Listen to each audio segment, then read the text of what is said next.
Hey. Wow, my hair is wild. Hey. Happy Saturday. How's everyone doing? Welcome to the stream. Man, thank you guys so much. Hype train already. Thank you so much for the hype train on the info. Yes, my hair is wild. I don't think I'm going to put on my hat or anything, mainly because, like, once I do, it's, like, crazier than this. But anyways, long story short, yeah, my hair is wild. I should probably cut it soon, or at least pull it back. So anyways, hey, welcome to the stream. Thank you so much for being here. If you're new here, welcome. Thank you so much for joining in on your Saturday, where we kind of just hang out, talk tech for roughly an hour. I was a little bit late today, so I will end a little bit late to make sure we still hit that hour mark. So yeah, and if you're not new here, thanks so much for coming back. you keep coming back, and I appreciate it though. So thank you so much. Man, this week has been a little bit wild for me, mainly just because of everything going on. But I'll talk about the weather. It's starting to feel more like winter here. It's getting closer and closer here in Minnesota. We've been spoiled with 50s, 60s, 70s all the way up until last week, and now it's high of 30 and getting down to 26. So winter is just around the corner for us, which lasts for a really long time here in Minnesota. So hopefully the weather's okay where you're at. I know that Florida had another storm come through, so hopefully everybody's okay. But yeah, let me know how the weather is in your area. Yeah, I'd like to hear. Anyways, so let's talk about let's talk tech. Let's do what we came here to do. If you guys are working on something you're interested in, you're excited about, something you're building or struggling with related to tech, yeah, throw it in chat. Let's talk about it, and let's have some fun. This is my one time a week where I get to 100% nerd out on tech and home lab stuff. I mean, don't get me wrong. I nerd out throughout the week on different tech stuff, but this time is dedicated for nerding out on home lab stuff. Things you're working on, building, clustering, networking, you name it. So anyways, let's get into events that happened. So there was a lot of stuff going on as I was starting the stream. A little bit late. Apologize again. But let's call them out. I'm going with here. Sasso Crypto, thanks for the follow. Appreciate it. Super AKC Hacker, thanks for the follow. Appreciate it. Corp Monkey, thanks for the follow. And then quickly after that, thanks for the tier 1 sub. Thank you so much. Appreciate it. Avida, thanks for the follow. Appreciate it. Gunny92. Resub Prime, 5 months. Thank you so much, Gunny. Appreciate it. Sigor, how's it going? Resub Prime, 22 months, man. Almost 2 years. Awesome. Thank you so much. Keep up the great work. Thank you. Thank you so much. I'll try. And Twisted Grim, how's it going? Resub Prime, 6 months, 1 month streak. Thanks for the videos. Yeah, no, thank you. Thanks for being here. Thanks for subbing. And yeah, thanks for everything. So as I was saying, if you're working on something, you're struggling with something or whatever, you want to share some tech, throw it in chat and we'll go through it and we'll talk about it. So what have I been working on? I mean, you guys probably saw what I was working on. I've been working on getting my server rack together for a while. It feels like it has been a while. I had all these prerequisites before I could move my stuff into a new server rack. And especially that server back there is dying to get in my new server rack. That's what sparked me getting a whole new server rack. But anyways, I finally was able to get all my ducks in a row and get my server rack built. It's pretty awesome. Like I'm loving it. I don't even have one server in it yet. But I'm totally loving it. It's you saw, maybe you didn't see in the video, Sysrax 32U server rack. I got this one specifically because I can't have a 42U rack in my server room, my grow room. Ecoastal, thanks for the follow, appreciate it. And then this rack on top of it, I literally probably have a half an inch on each side to where I can push the server in the room, and it is so awesome. Maybe I'll share a picture later. It is so close to not fitting, but I love it that it fits in. Because I have a weird entry into this room, this server room, because it was a weird room to begin with. So anyways, I have my server rack built. Now it's time to fill it up with goodies. I have a couple of things I haven't said anything about that are going in first. That are pretty awesome, and then some other things that are going in after that are pretty awesome too. I don't know. It's no fun for me saying, oh, they're fun things and not telling you what they are. but I mentioned it a little bit. I got some new UPSs and some new smart switches and stuff like that, some smart PDUs. So it's going to be fun. It's going to be awesome. Hopefully I get a little more longevity out of these new batteries when and if the power ever goes off. But either way, super awesome. So excited to finally get back to getting some hardware in. So I don't know. I kind of want to get it racked before the end of the month because then I could say I did it in 2022, roughly. We'll see. So anyways, yeah, thank you so much for being here. Let's get into chat. Let's see what you guys are working on. Let's see who was here first. I know who was here first. It was Crack Kitty. Yeah, sup y'all. Well, actually Gunny Gunny92 subbed right before Crack Kitty said something, but that was automated. So we're gonna go with Crack Kitty. Let me get this situated right here. Yeah, sup all, sup y'all, sup all. That was I threw a y'all in there when you didn't even say y'all, but sup Crack Kitty, how's it going, man? Good to see you. Seagoer, hi, how's it going? Good to see you. SME, subject matter experts, SME Productions. I'm gonna say it's SME. It's me. Finally catching a live stream. Hey, welcome. Thank you so much for being here. Yes, I was a little bit late because I shouldn't even go into it, but I realized when I was getting ready for the stream that hey, some of my lights are still in the basement. They're assigned to weird rooms in my home automation system. And so I had to go crazy and go tear those lights out because I was just recording, finishing up some stuff a couple of days ago and I never brought them back up. So anyways, I was a little bit late, so we'll go over a little bit too. Yakto, getting set up for Extra Life completed. Nice. So yeah, so Lextra, I can't talk today. Extra Life is an organization that helps raise money for your favorite charity by playing games or streaming. And so pretty awesome. You'll have to let me know when you stream. I saw your post in Discord, so I should know, but I don't know off the top of my head. But yeah, man, sounds awesome. I'm excited to see your stream. Excited to see your setup. I saw you had a full day planned in Discord. It was gaming, barbecuing, building server racks. So excited to see it. And I'm always curious to see other people's streams, how they set them up. How they just the technical side of streaming. I love watching new streams, especially ones that are interactive, and seeing how they set stuff up because it gives me so many ideas. Crank Kitty, well, I wouldn't call it working, but use Ansible to update all my Ubuntu server VMs this morning. Awesome, man. That's so awesome that you're using Ansible to update all of your servers in general, but Ubuntu specifically. I'm a huge fan of Ubuntu. Awesome, man. I almost did the same thing. And then I was like, I'll wait until after the stream. I don't need anything going wrong. Not that anything has ever gone wrong, but I was like, I'm going to put updates on a freeze until after the stream. Then I can just break and destroy everything. Because, my bots are running in there and stuff like that. But awesome, man. I assume it went without a hitch. So, and I noticed there haven't been a ton of updates for Ubuntu the last week or so. I figured, there'd be an update for, I don't know, was it OpenSSL security that I saw had a patch or a vulnerability, and I figured, it would have been fixed, or maybe I'm just not using the packages that use it. So awesome. Since it's a single command line, LOL. Yeah, that's the awesome thing about using Ansible. It's just like fire and forget. Well, not fire and forget. I usually watch it, and I'm like, oh, okay. If I'm watching my automation, how much time am I really saving?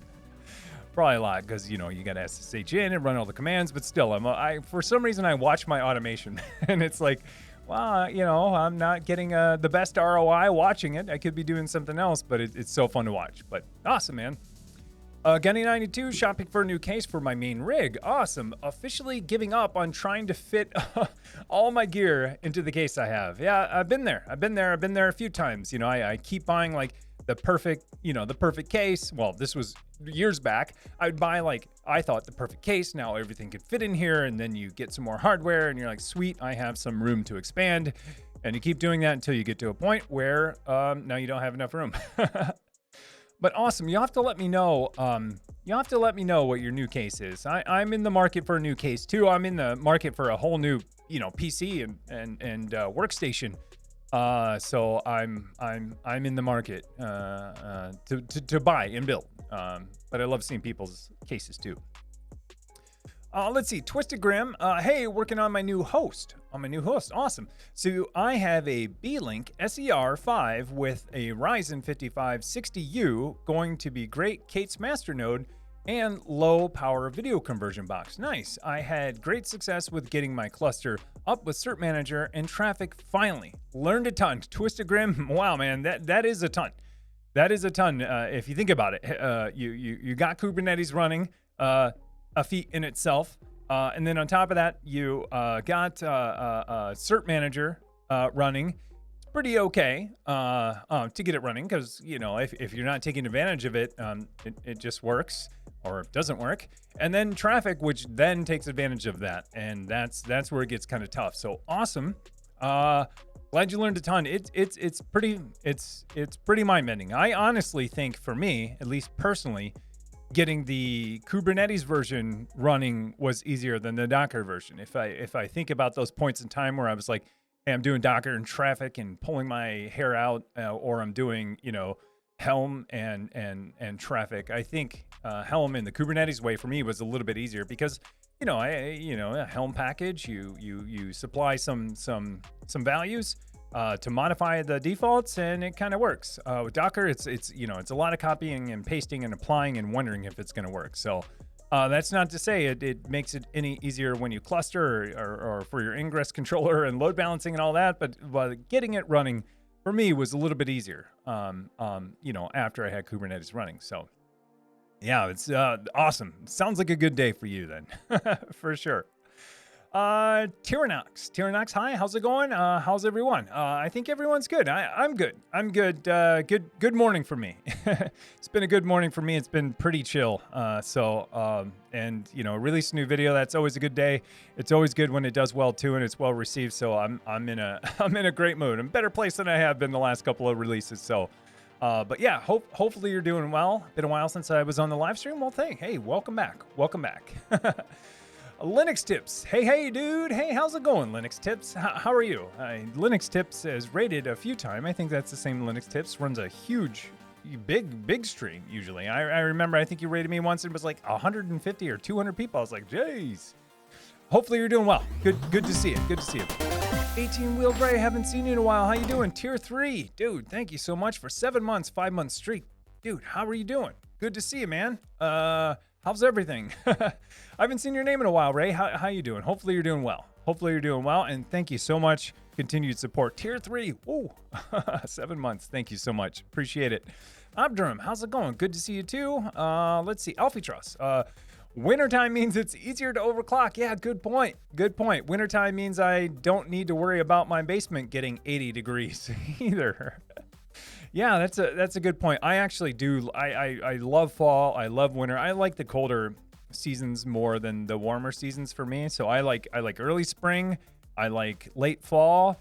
But winter, I'll take early winter and I'll take the end of winter. But winter here lasts forever. When I was more south, when I used to live a little more south, it was fine. Winter was fine. Snow would be melted by April. Here, not so much. It could snow in May. So yeah. So I totally agree. We can take advantage of that colder air for overclocking, for other things, for sure too. Twisted Grim, getting my little mini PC set up that makes me wonder how you are still using your NUC. Yeah. Makes me wonder, how are you still using my NUC? My NUC, one NUC is back there. Actually, both NUCs are back there. So the one that I built recently is a Proxmox cluster. It's still there. Clustered node, still there, still in the cluster, still going. So my architecture is kind of like I have so high level. I have 3 Proxmox nodes in a cluster. 2 of them are 1U servers in my server rack.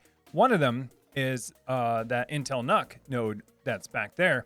And then I run Kubernetes. I run Proxmox. And inside of Proxmox, I have lots of VMs. I don't know, 30, 40, something like that. And then within there, I have three Kubernetes clusters. This is getting crazy.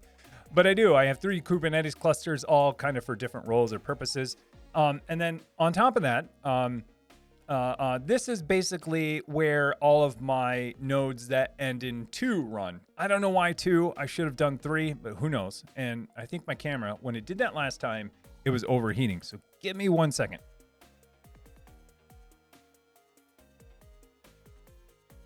All right. If that keeps flashing, that's what it is. I hopefully it doesn't. Last week it overheated. I'm like, what the heck? It's like wintertime and cold in here. So anyways, but so then I have, so I have all of my Kubernetes nodes that end in -02 are running on there. So, I've kind of pinned my nodes on different servers.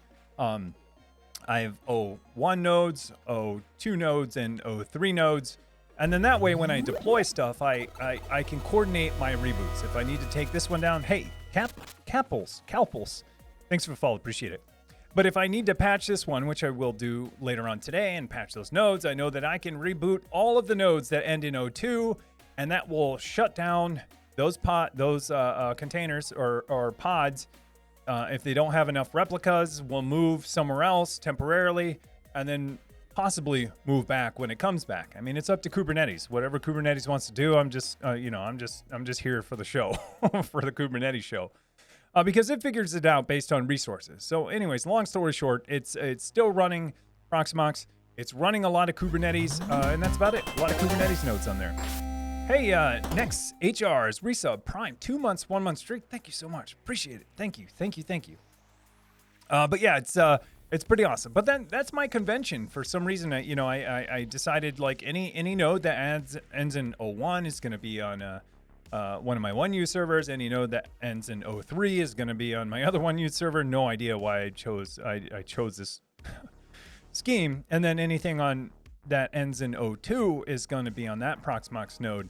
And then it makes it easy. Like I don't have to do a whole bunch of mental mapping. I know that if it ends in 2, it's over there. And then that way I can reboot them if I want. And the same goes for the other ones, as I coordinate what Crackety was just talking about earlier that I'm going to do later on today. I can target then host groups with Ansible. That's exactly what I do. I have a host group that is all the hosts that end in O2. And then I do, I patch, I do an apt update, app upgrade, app dis upgrade, and then a reboot at the end, if needed. And then so I'll target all of my, I have my host INIs. I have one for, 1, 2, 3, 4, 5. But I know in my Kubernetes group, the ones that end in O2, I can target those. I can update them. I can reboot them. And then they'll all reboot and things will be fine. And so that's kind of how I organize my nodes. I don't know, maybe I should diagram it someday, but it might not be the best convention, but kind of how I do it. So anyways, long story short, Nuck's still there. It's great. 0 problems. It's silent. Every now and then I hear the fan kick on. I'm like, oh, it must be doing something, I don't know, something strenuous for that little CPU. It's a nice CPU. It's an i7, but yeah. So anyways, yeah, it's running great. I'm a huge fan of it. Cosmos, did you Cosmos? I see bits in the chat. Not sure if that's real bits or it was typed, but if you did, I appreciate it. Thank you so much for bits. I just didn't see the alert. So anyways, Tyrannox. I've been working on 3D printed doorbell. Nice. Using the guts of a RTSP TP-Link camera and a simple Zigbee button on a 3D printed housing designed in Fusion 3D. Wow. Iteration 5 going towards prototype and production.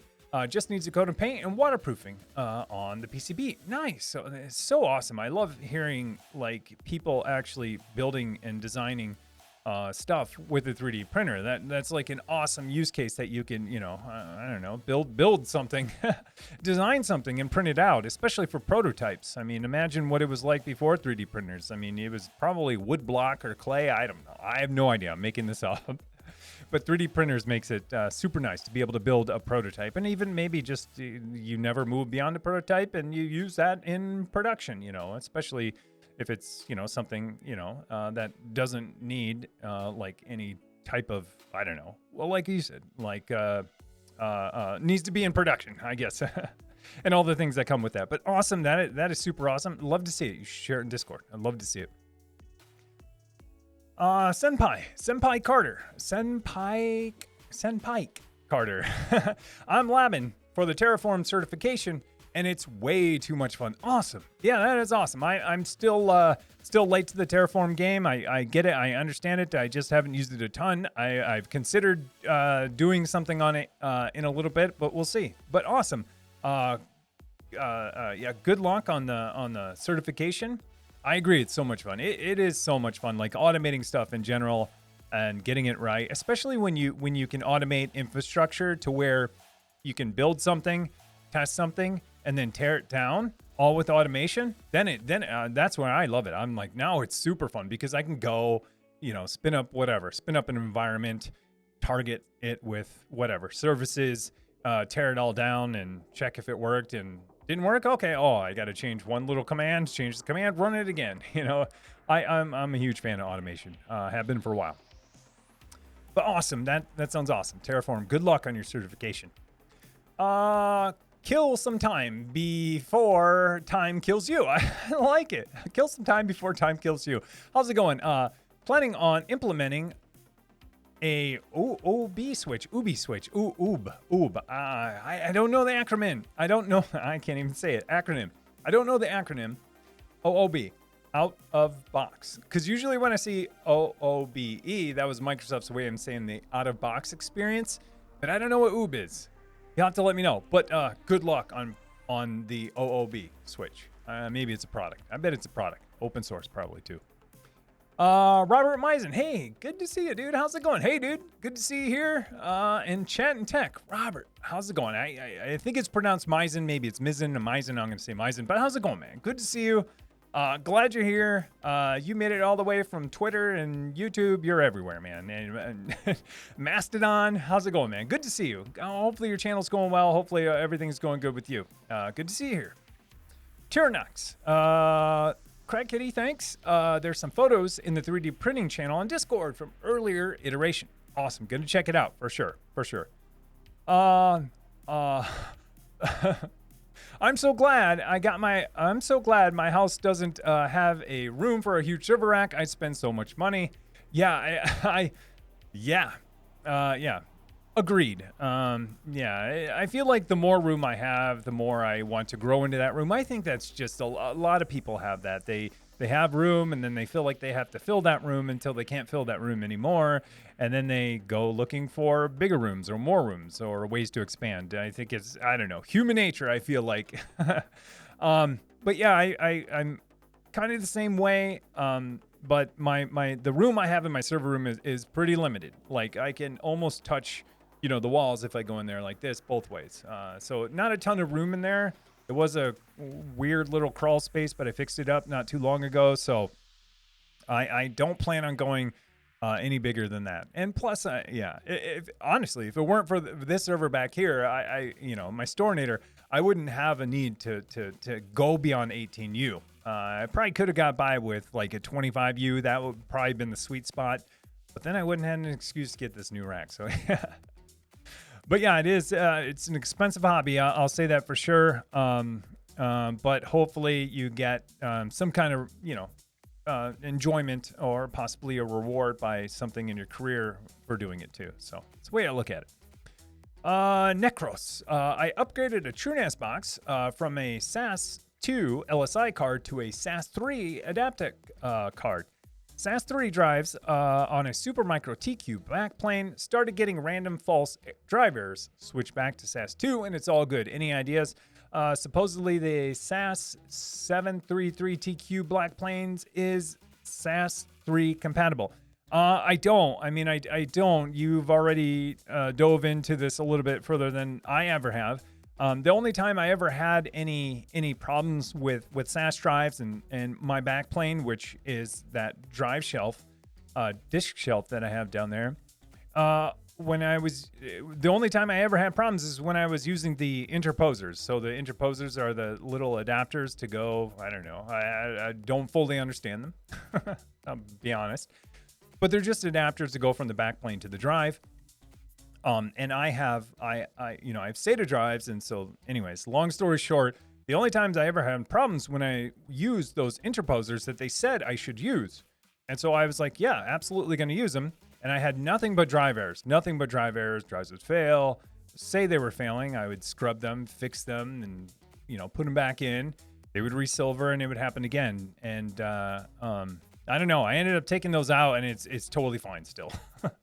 So I don't know. I wish I knew more. I couldn't tell you off the top of my head. Those are the only times I ran into problems with TrueNAS. Well, that and actual bad drives. That took a while to actually prove that they were bad drives. Because I had the whole batch of drives that I had, would 1 out of 6 would throw random errors every now and then. And it just took a while for me to realize, that same one, 4 months later had a problem again. And it took a while digging around for me to I actually had to track the errors that each individual drive was having by serial number because I couldn't figure out if it were my interposers, it was the disk shelf, or was the actual drive. So anyways, I hope you figure it out. We have a storage channel on Necros. If you're not there in Discord, we have a storage channel, and there's a lot of smart people in there who may be able to give some help for sure. Flick is bad. Any good Raspberry Pi alternatives you can recommend? I mean, me personally, none that I can recommend. I mean, I have, 4 or 5 Raspberry Pis. They work great. And fortunately for me, I don't need any more right now. But a lot of people, I mean, it depends. If you want to stay on ARM, there are a bunch of ARM ones. People have mentioned, Orange Pi, I think, is one. What's the other one? Le Potato or something? Le Potato? I don't know if that was a joke or something. Someone mentioned that in chat last week. But then there are x86 alternatives too, unless you want to stay on ARM. But there are low power x86 alternatives too. So, I mean, I can't personally recommend one. I would love to, but as we all know, Pis are really hard to get a hold of. And I will say, with if you do go with an alternative, just make sure there's a community and driver support behind those boards too. I'm sure there are, because that market's growing. But for so long, Raspberry Pis, and they still have been like the leader in the space until they have supply issues. Like they do now. They don't have demand issues, they have supply issues. And so now it's time for other ones to possibly crop up. Just make sure they have, good driver support and good OS support too, But I wish I could personally recommend one. A lot of people in Discord have talked about this too, so you should absolutely join if you haven't already. Sorry, that's going to be my default if I don't know the answer, only because, we have a huge community of people who are very passionate about this stuff and who have done a ton. I'm gonna go with Buka now.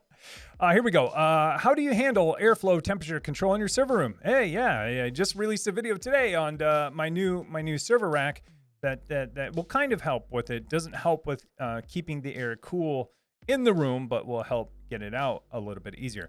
Anyways, long story short, the way that I do it now is not the greatest. I did as I was remodeling that room.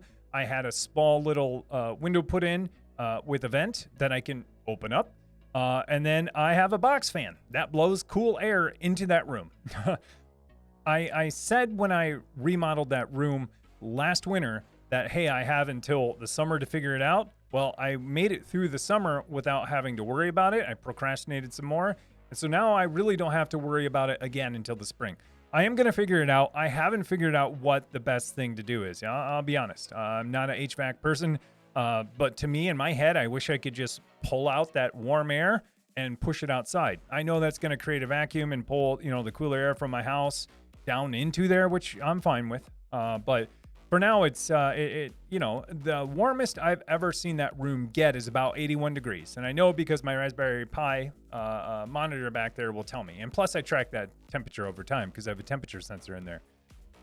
So anyways, it hasn't been warm enough to where I'm, really concerned. And I will say that the 81 degrees is that temperature sensor is at the very top corner of the room, directly where all that warm air is blown. So it's the ambient temperature in there is a lot lower. So, but that's worst case scenario. I haven't figured it out yet. I'd love some ideas. I don't want to use an air conditioner. I don't want to have like a mini split or something in there to keep it cool because it never really gets that warm. I don't have a ton of stuff in my rack, but I would love to just move that warm air outside or vice versa. Bring in cooler air, when it needs it. But love to figure that out. I would love to. I don't have a ton of ideas. This is getting really home labby, where there aren't, there are enterprise solutions for this. There are data center solutions for this. And then there's home labby solutions for this. And that's kind of what I'm going after. It's, how do I do this, on a home lab budget? And it's okay if it's not, it needs to be legit, but it doesn't have to be like enterprise grade or data center grade. So I'm open to ideas if you have any. Four guards. Hey Tim, first time here. Thank you for being here. But I've seen quite a few of your videos around homelab. Thank you. I'm wondering if you use a firewall like OpenSense pfSense for your VMs besides Unify DMP. Thanks. Hey, foregrounds. Am I getting socially hacked right now? No. Do I use an additional firewall for my VMs? I don't. My edge firewall. So I will. How do I? Let me kind of break this up. So my edge firewall is my UDM Pro, and I use everything that they have on there. But I will say that my security even starts before that because I use Cloudflare as my reverse proxy in front of that. And then I have firewall rules that basically say, hey, if you're not coming from Cloudflare, get the heck out of here, block. So that's one thing I put into place even before traffic gets to my edge firewall, which is my UDM Pro. So again, Cloudflare DNS, Cloudflare takes the hit on everything that comes to me. If it seems okay to them and they forward it to me, then I check it on my UDM and say, did you just come from Cloudflare? If you didn't, get out of here. Okay, so now that filters out probably a ton.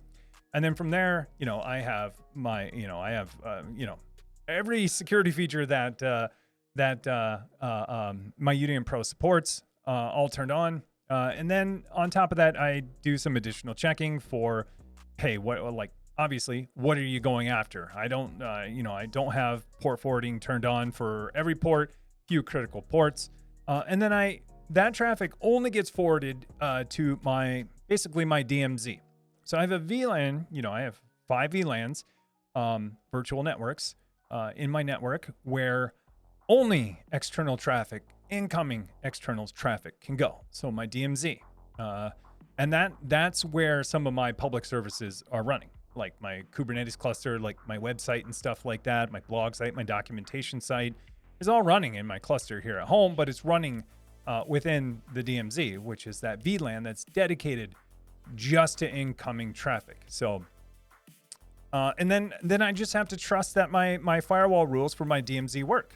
If I segment that traffic and I say that, hey, someone from the DMZ can't get over into one of my trusted networks or even into my IoT network, which I separate, then it shouldn't be able to. And I've actually accidentally tested this many times by jumping on the wrong wireless SSID and wondering why I can't get to my website, realizing that I accidentally joined the IoT VLAN and I can't get to my website, which means my firewall rules are working. So that happens about once a month where I'm like, is my website down? And I start freaking out and I look at my wireless SSD and I'm like, oh, it joined the wrong SSID. But I mean, in a sense, I'm testing my firewall rules. So I used to use OpenSense or pfSense a lot. I've used OpenSense before. I used to use it a ton. I need to get it back in my environment somehow. I mean, I could do that too. I could set up, another firewall in between. But with VLANing and everything that the UDM gives me, and especially VLANing and firewalls between the VLAN, it's pretty decent. But yeah, no, good question. It'd be easy enough to create another VM that is pfSense that then, was another firewall into the rest of what I have. But VLANs are doing a great job so far, as long as I test my rules. As long as I create the right rules and then test those rules, because I'm known to make bad rules sometimes, but I do test them afterwards. And I highly recommend you do too. Test them for sure, often and early. Burley. When you covered UPS, I'd be interested to know specifically the advantage of a fully smart UPS has over the NUT server client setup that you showed in a previous video. Hey, Burley, good question. Great question. It's like I planted you here. No, I absolutely will. I might have something really soon coming on something that's open source that I found that helps getting NUT server installed super easy and super fast. So yeah, absolutely. That's coming soon. I might have something, a small something on exactly that. But I do still use Nut. And at the end of the day, this thing that I found is Nut itself, but it helps you set it up so much easier than the hour-long video that you have to follow. So, anyways, yeah, I'm gonna share it for sure, absolutely, and that'll be part of my next wave of stuff that I'm putting into my server rack. So, yeah, you'll have to wait till then. But yeah, it's you read my mind. What is automated? Yeah. You're joking, right? Or do you mean, what do I have automated? I have a lot of stuff automated. So, the narwhal. I wonder if that's narwhal, but in a different language. I don't know. The narwhal. Hey, how's it going? I love narwhals. Anyways, they're awesome. I mean, what's not to like about, like, you know, a porpoise with a horn coming out? I mean, it's like the unicorn of the sea, except for it's a mammal and it's a tooth. Anyways, hey, thanks for the follow. Appreciate it. Welcome. Kano.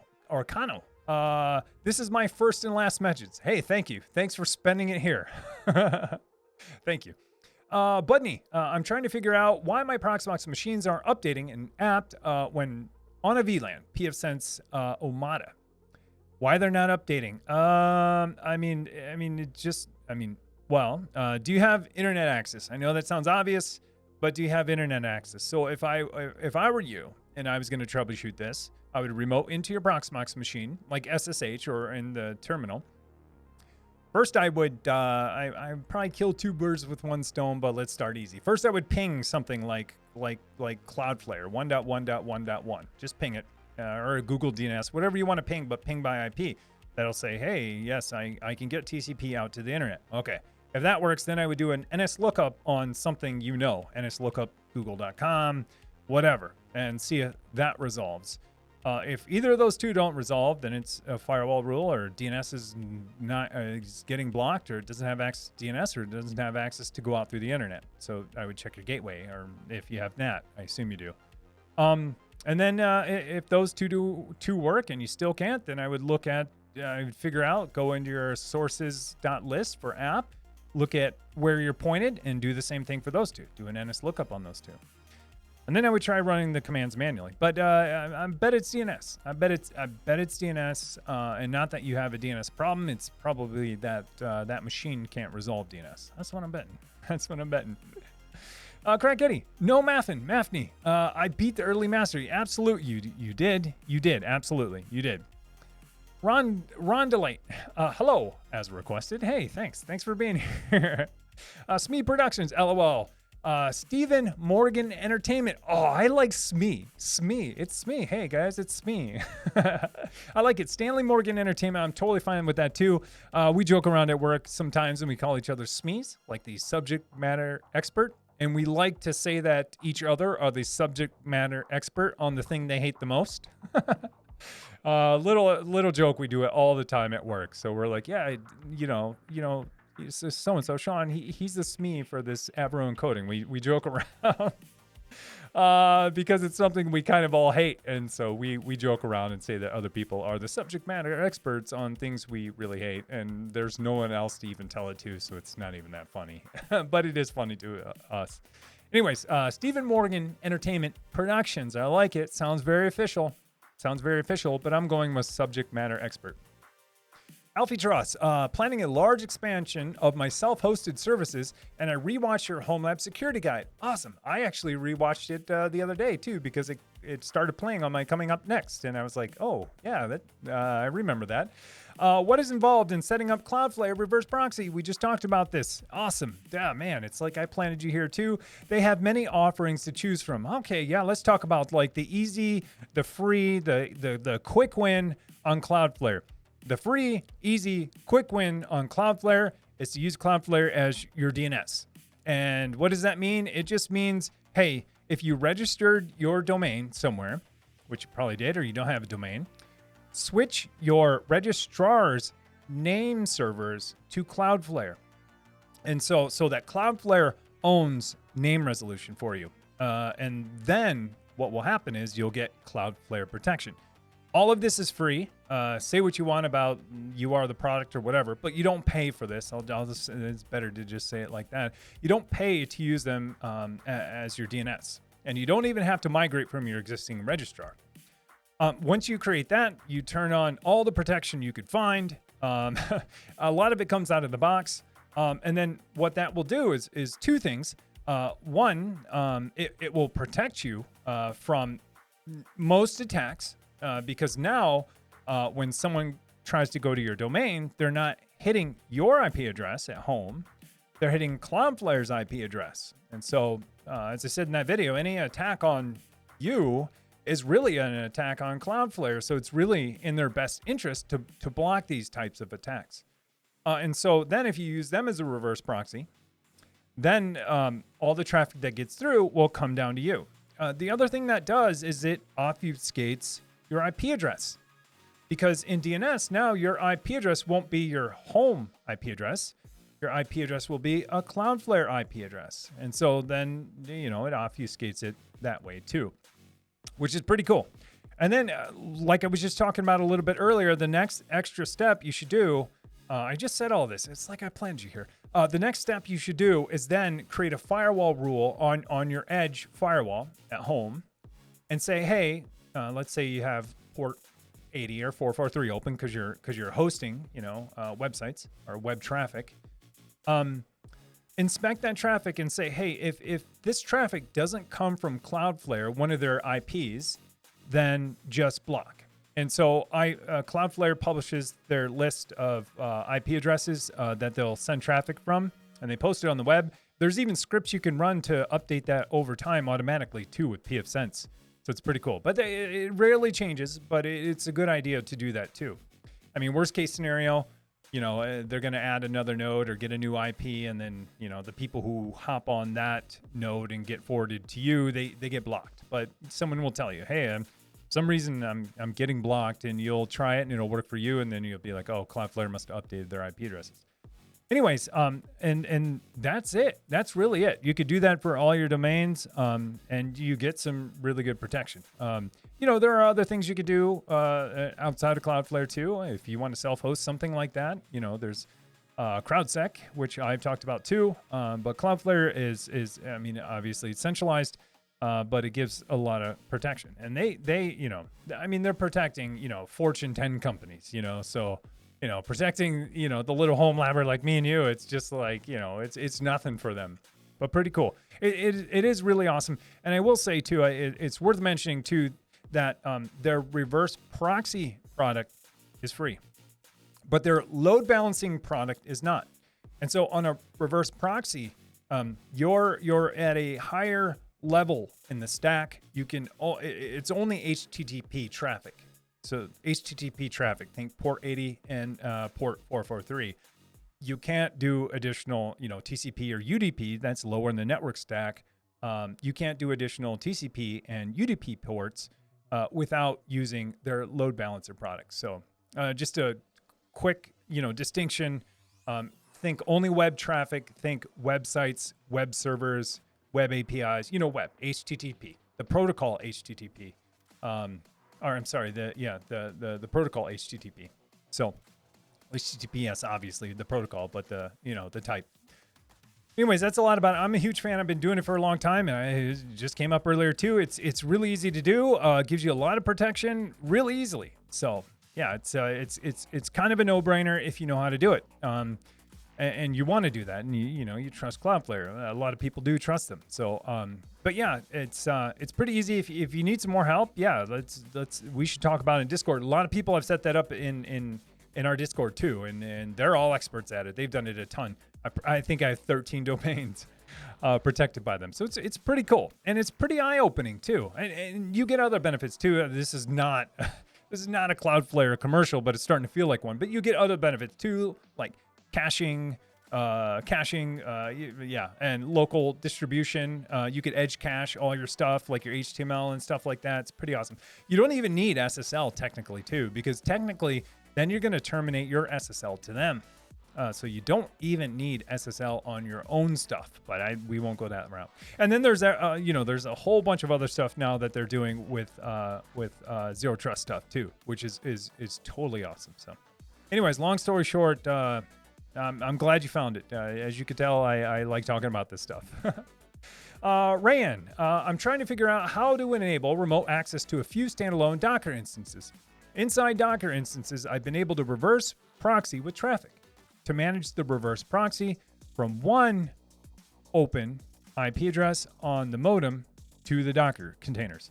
I am trying to set up Nginx, but I'm a bit overcomplicating things. Greetings from the Netherlands. Let me look at this again. I'm trying to figure out how to enable remote access to a few standalone Docker instances. Inside of Docker instances, I've been able to reverse proxy with traffic to manage the reverse proxy from one IP address on the modem to the Dockers. Okay, I'm trying to set up Nginx, but I'm are you overcomplicating things? So let me think about this. So what you have at home is you have multiple Docker boxes, I'll say, VMs, physical, whatever. So you have Docker running on multiple machines. You have one public IP address, and then you need a reverse proxy to actually inspect that traffic, look for the host header, and send it everywhere.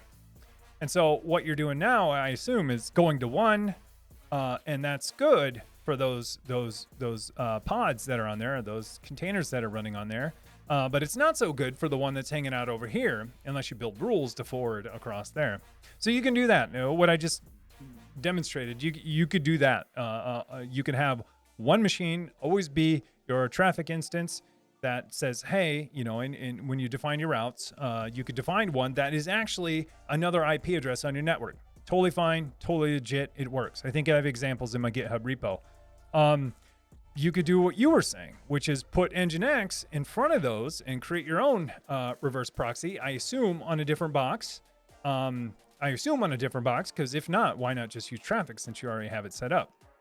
But then you could put Nginx in front of it, and then you could have your SSL. Well, yeah, you'd probably have your SSL terminate there. And that would be where your port forwards go, and then you would have to send the traffic where it needs to go. Hey, Zitmus, thanks for the follow. Appreciate it. I would. So what would I do? What would Techno Tim do? Without making things too complicated, I would probably personally pick the first route where you have two nodes, one's running traffic, one is not, and then you port forward all of your traffic to the one Docker node that's running traffic, and it will then resolve any services locally that it has, but you would have to define which ones are not local and then forward it to the other Docker server, which then you probably need a reverse proxy on there too. I see what's going on, because then that gets the request and it has to figure out which container it's on. If you want to simplify this, I think there are ways to simplify this with Swarm. I haven't used Swarm at all. People say, hey, this type of stuff is really easy. There's the super complicated, like move to Kubernetes, probably not an option because that's making things way too complicated. You could simplify this even a little bit more, at least simplify the architecture by just bringing in one more node that only is traffic, that only does your reverse proxy. Because then everything would go to there, and then it would forward to the node running Docker that has the service that's running. You could do that. I mean, if you go that route, you don't need two instances of traffic. You don't need to figure out, okay, is it on this machine? And if it is, forward to there. And if not, go somewhere else. You could do that. If you have virtual machines or you have a Raspberry Pi, you could put, Docker traffic on that one machine, terminate SSL there. All it's responsible for doing is just forwarding that traffic to any host behind it. That's probably the route I would go, just to keep things separated. So then your Docker hosts don't even need to know about traffic or anything. Well, depends. Depends. Depends if you're doing, exposing those node ports that way. But anyways, hopefully I'm not overcomplicating it. If you thought you were overcomplicating it, just give it to me and let me overcomplicate it. But But yeah, I think that's what I would do. And if I'm way off the mark, yeah, ping me in Discord and we can come up with a solution somewhere. Abdurum. Hello, Tim. It's been a while since I hopped in the stream. Yeah, that's what I thought when I saw your name earlier. Hope you and everyone are doing well. Any sec advice for Node API with Postgres? Would love it. So I assume you mean security advice for Node API with Postgres. Oh yeah, there's all kinds of stuff. Where do we even begin? I don't know. Sorry, let me grab a drink. Hey, Joey Bites. Thanks for the follow. Appreciate it. So Abdurum, any security advice? I mean, general security advice. I mean, that you would do with anything. If it, keep the node patched, the node as in the host patched, use the latest version of Node. I typically stick to LTS versions. If you're using Docker, make sure you're keeping that container up to date. And then for your node modules, make sure that those are always up to date too. Same with Postgres. I don't know if they're running on the same box or not, but I would probably not. I would have Postgres running somewhere else, so that your web service didn't have direct access to it on localhost or something. I have no idea how it's set up, but I would probably have it somewhere else. Have firewall rules, those types of things, so that only devices that need access to Postgres, your database endpoint, have access to it. And then there's some other general things you could do. Turn off, don't allow cores for all. A lot of people wildcard cores and allow all just because it's easy and you don't have to worry about it. I would highly recommend not doing that and only allow cores origins for, the ones that you want, which are probably a bunch of local host devices and maybe some environments if you're testing. Some other things you can apply. So there's the core stuff. Is it? There's another generic. Is it? I want to say it's Helmet. I can't remember. There's a node module that I use. I want to say it's Helmet, but Helmet is for React. But maybe Helmet also has a node module. But there are a couple packages that you can apply to any node service that will take care of all of this for you with a few settings. And by default, it's secure. You should ping me in Discord because I need to find it now. But there's a module you can install that applies all of these security policies to your node instance, to your node web server, to where it's secure by default, and you actually have to turn off features to be insecure. So, anyways, ping me in Discord because I in the code channel or something, and I'll try to find that package I was talking about. I can't for the life of me remember. Yeah, I mean, that's generally a lot, all you can do. I mean, there are lots of other things. I mean, we talked about reverse proxies earlier, obviously use SSL and stuff like that. Never keep your secrets in code, your database connections and all of that stuff. If they're not Kubernetes secrets, if it's not in Kubernetes, they should be environment variables, and you should be using .env. And you should use .env even if you're not, even if it's not a Kubernetes secret. But don't keep your secrets in code. If you can, rotate those secrets or whatever, but make sure they're secure. They're somewhere. They're not in code, and they're reading from environment variables or however you want to manage secrets. But they should absolutely not be in code. Like your database connection string to Postgres shouldn't contain username and password in code. Like that should not exist in code. It should be an environment variable that you reference, that container, that service, when it spins up, knows how to read it from somewhere. And then that machine's secure too. So a lot of stuff you can do. Super fun. SME Productions. I feel like I've been working on homelab forever. I'm working on the home office this weekend. I have ADHD. Makes things so hard to get them just right. I hear you. I kind of do too. I get in trouble sometime. I go from having almost ADHD to then hyper-focused, and hyper-focus is for me almost as dangerous as having ADHD, where you feel like you can't get one thing done. I feel like that on a micro level to where I can't stop doing that thing until it's done. So it goes both ways. I'm kind of more on the other end of the spectrum there, where I hyper-focus on something and I will not stop until I fix it or until it's done. To my own detriment sometimes. So it gets me in trouble. So I mean, sometimes it's good to switch it up and be able to say, okay, well, I'm going to focus on something else for a little while longer. For me, that's very tough. I mean, ask my wife. You know, I'm sometimes I'm so focused on something and I won't give up. It's almost like I obsess with stuff until it's right. So be glad you have a little bit of it. It's good. It's good. I'm the other way. I hyper focus sometimes. It gets me in trouble. Abdurham. Oh, by the way, I discovered Rant Query. Yeah. Oh my God, it keeps blowing up in my mind the more I read the docs. It's really amazing. I can't believe it's free. Yeah, Rant Query, pretty cool. I've looked at it. I know people who use it. Pretty sweet. It's pretty sweet. Yeah, it's a good framework to do requests, I guess. Do more than that. But a lot of people use it for all their asynchronous requests, you know, whether they're using REST or they're using the Apollo client for some GraphQL. But yeah, it's pretty awesome. I haven't got to use it in production yet. I've looked at it and I've read it, and maybe someday.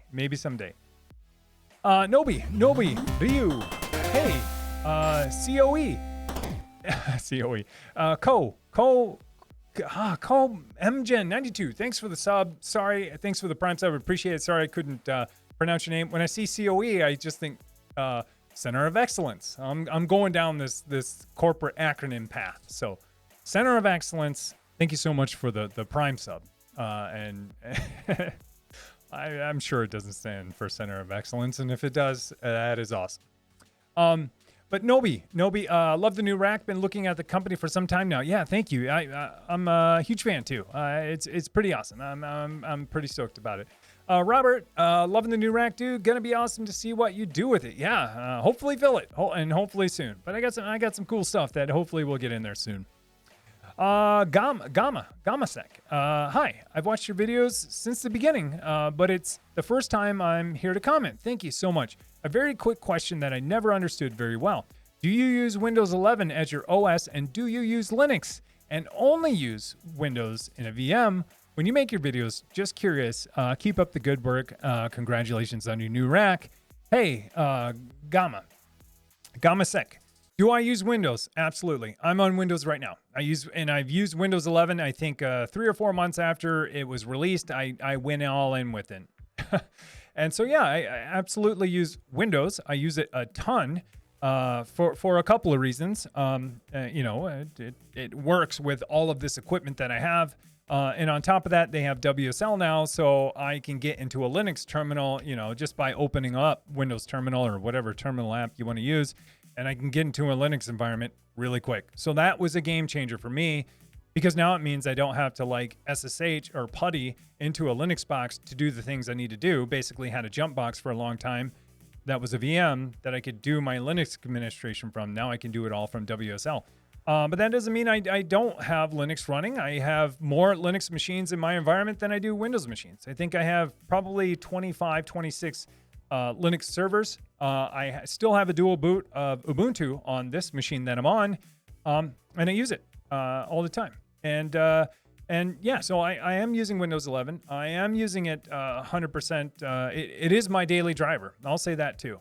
Depends. My daily driver for work is a Mac, which I have right here too. So I use pretty much everything, and I like it that way too. There's there are things I like about Linux better. There are things I like about Windows better. There are things I like about a Mac better. I wish they all played together a lot better. That's one thing I think we can all agree on. But I use the right tool or the tool for the job. I'm not saying it's right. It's right for me at the time that I'm using it. So. But I love operating systems. I've always bounced around. I used to distro hop every weekend on Linux when something new came out.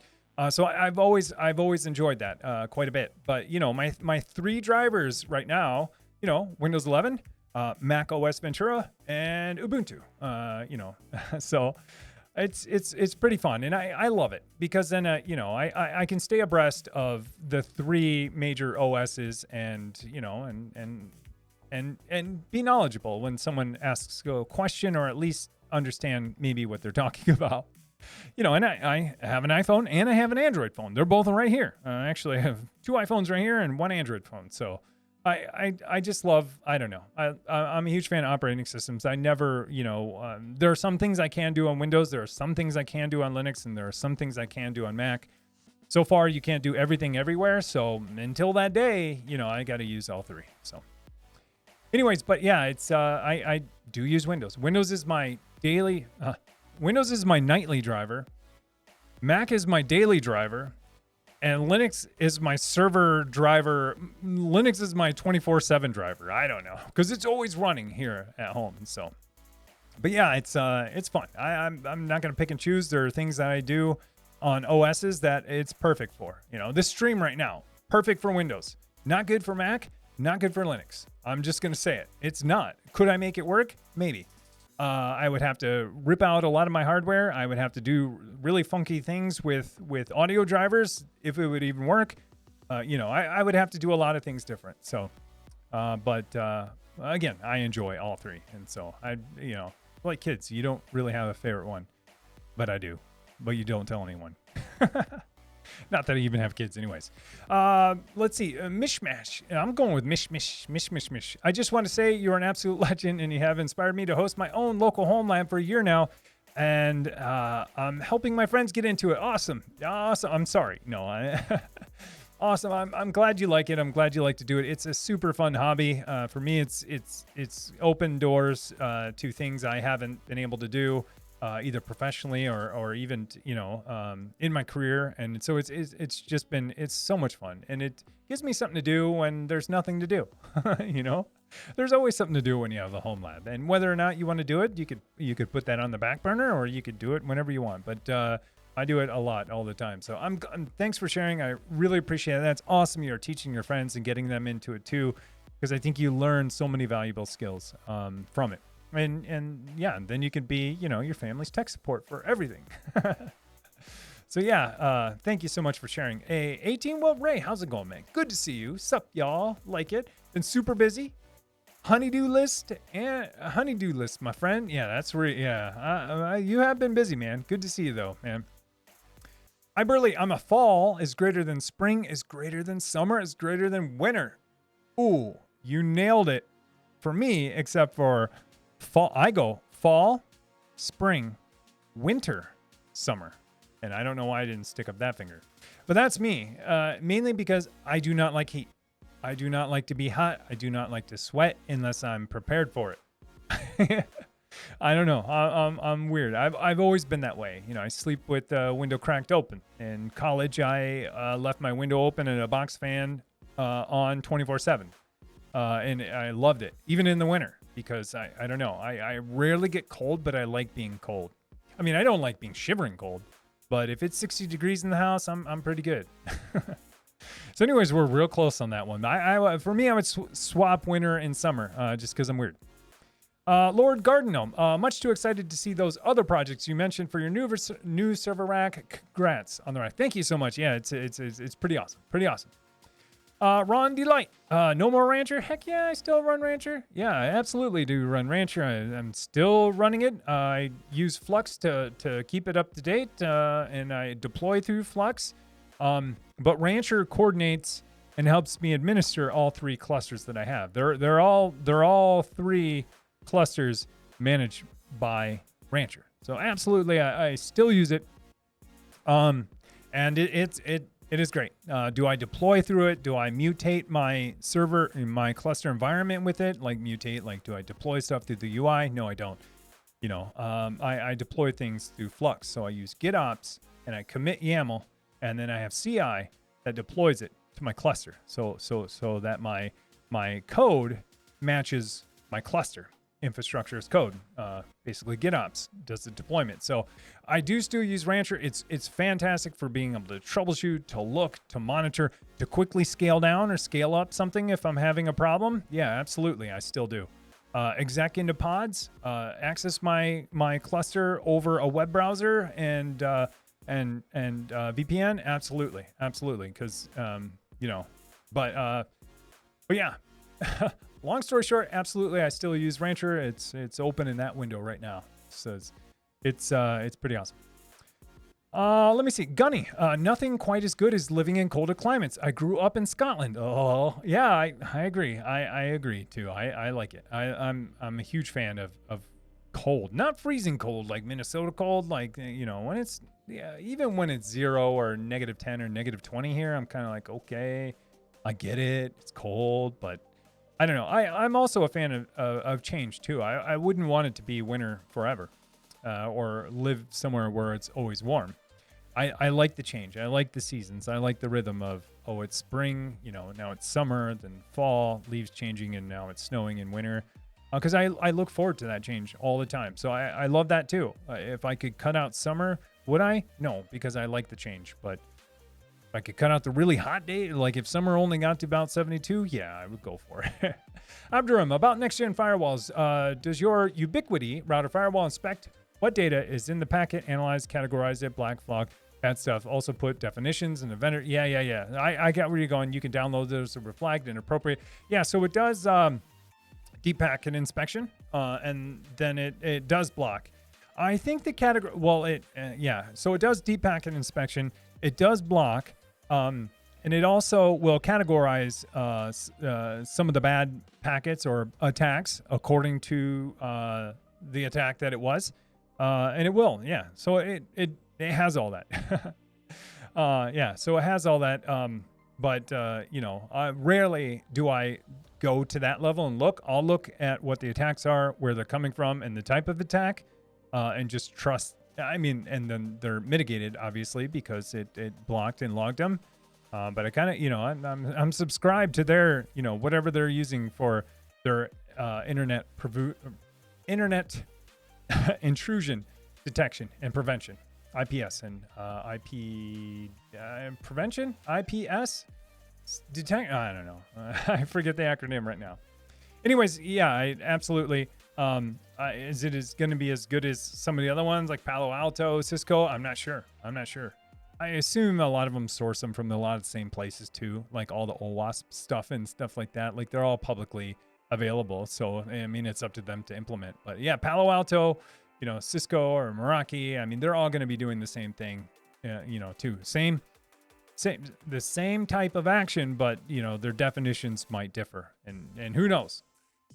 Blade, look at that hair. Yeah, it's wild. I wasn't going to put it on the hat, only because I have stuff to do later on today. And once I put on the hat, I can't go back. It gets even wilder than it is now. So, yeah, no hat today. No, not for me. Not until later.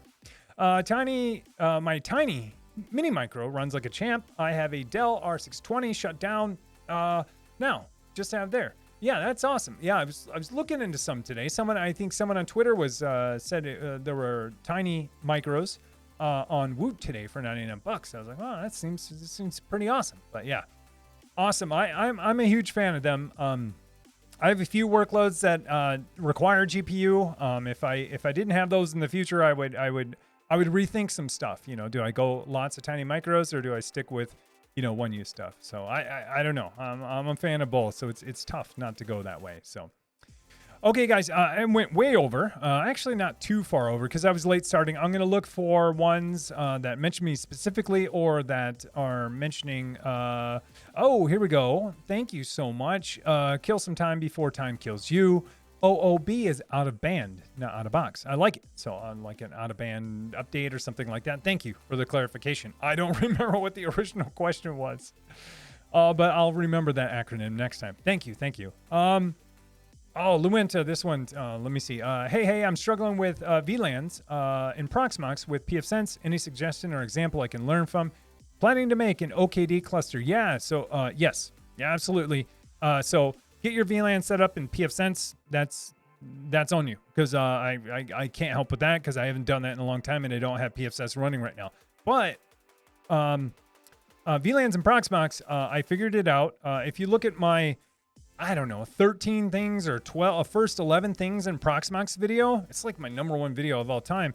If you look at that, there's a section specifically on setting up Proxmox, your Proxmox server, to listen for VLANs or to restrict the VLANs on that NIC, so then all of your virtual machines can be listen or be tagged with those packets, or listen for the tag to get onto that VLAN.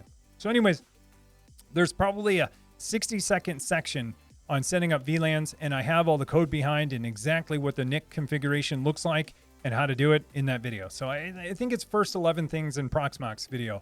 That one has VLANs in there. And then there's documentation to back it up too. So if you go to docs.technotim.live, if you go there, docs.technotim.live, www.technotim.live, and then just search for Proxmox VLAN. You should find it there too. So if you want to read, but it's there too, and then the code behind is also there too. So yeah, that's on there. Oh, let's see. All right, I'll go with this one. Blade. Then you have Xavier D, who just lets it expand into his living room. Yeah, how's he doing? Yeah, I need to see him. I need to razz him. We need an update on how big Xavier D's server rack is getting, and it's taking over his home. All right, guys, gonna look real quick. Let me see. Swiss Techno Time. Hey, using Cloudflare tunnels makes me happy. No more reverse proxy. Yeah, good point too. Using their flexible applications, policies, and quick groups let me implement a secure and simple way to access my home services. I use a Cloudflare Docker container to connect. Works great. What do you think about tunnels? Yeah, tunnels are great too. Tunnels are absolutely great too.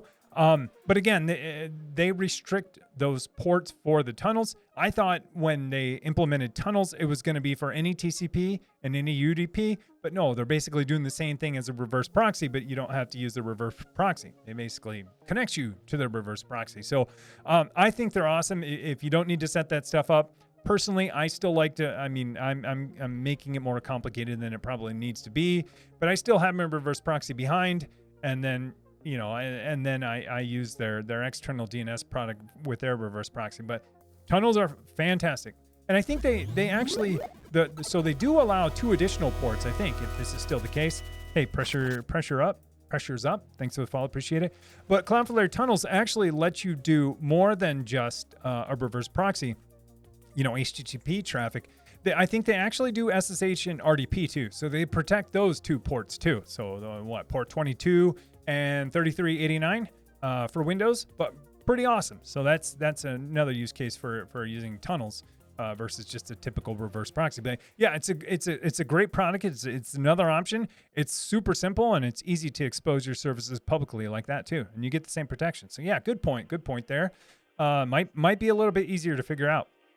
All right, guys, I do apologize. All right, here we go. Last one.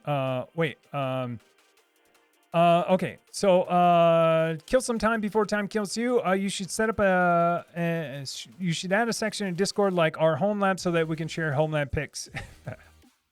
Oh, wow. I didn't read the end of that, but I do. It's called Sweet Setups. Maybe it needs to be called something else, but post them there. That's where people are posting pictures of their setups, whether it's your battle station or your workstation or your server rack. That's where people are posting them.